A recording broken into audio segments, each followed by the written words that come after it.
I'm going to show you how to reset your Acer laptop to its factory settings on Windows 11. This is useful whether you have received a laptop and you want to start fresh, or you're planning on selling it and you want to remove all your data, or even you feel like the laptop is a little bit slow and you just want to start fresh. So all we need to do is head on down to the search bar at the bottom, type in recovery options, and then click on it. From here, under recovery options, find reset this PC or reset this laptop, and then click the reset button. You'll be given two options here. You can either keep your personal files whilst resetting everything else, or you can remove absolutely everything. So for this, I'm going to click remove everything. You can either download the latest up-to-date version of Windows via the internet, or you can do a local reinstall, which will use the last stable version of Windows on your laptop. Typically, the local reinstall will be a lot faster, but if this doesn't work for some reason, just click the cloud download.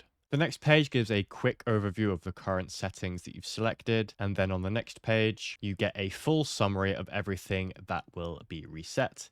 As long as you're happy, just click the reset button. Ensure that your laptop is plugged in and not using the battery, as sometimes this can take quite a long time to process.